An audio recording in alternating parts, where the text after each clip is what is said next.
Welcome to modelpapers.com.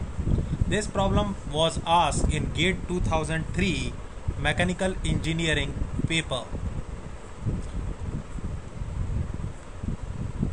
and this problem is from vibration of rotor shaft system.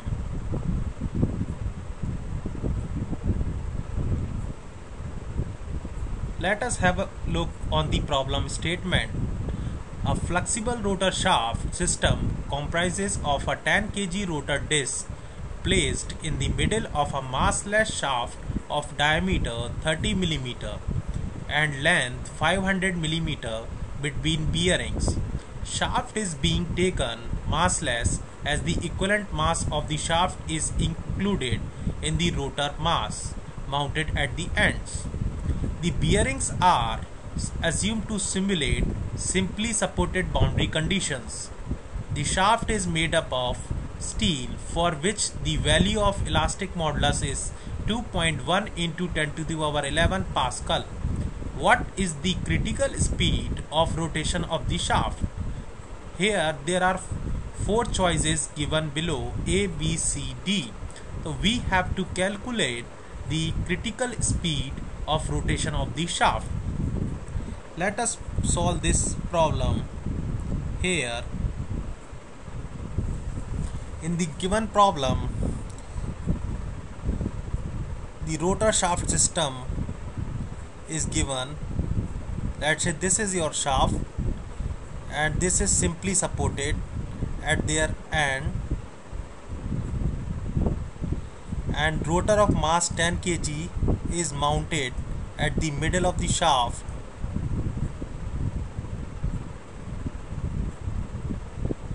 Here the mass of the shaft is neglected. This is massless shaft.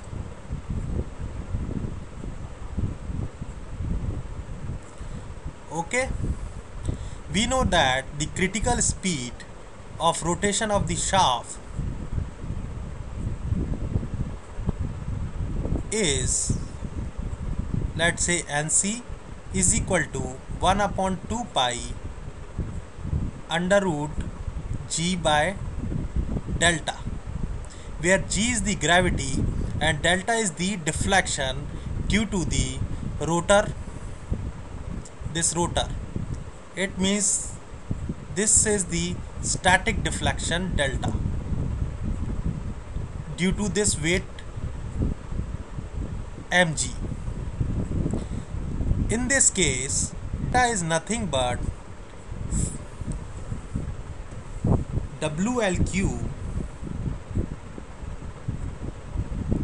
by 48 EI,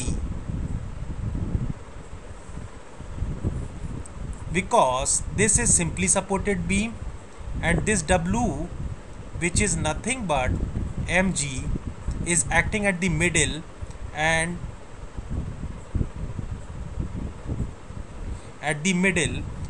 this is simply supported. Hence the deflection we know that is WLQ by 48 EI, where I is the area moment of inertia of the shaft is pi d4 by 64, and elastic modulus of shaft is given 2.1 into 10 to the power 11 Pascal, and W is mg, and length of the shaft is given 500 millimeter and D of the shaft is given 30 millimeter. So just putting all these values in this expression, you will get delta is equal to 3.12 into 10 to the power 5 minus 5 meter, and hence the critical speed is equal to 1 upon 2 pi G by delta. G is, let's say, 10, 3.12 into 10 to the power minus 5. Hence this value comes out to be 90 RPS or Hertz. This is the critical speed of rotation of the shaft, and hence option B is correct. this option B is correct. In this way, you can solve the vibration problem related to rotor shaft system. Thank you.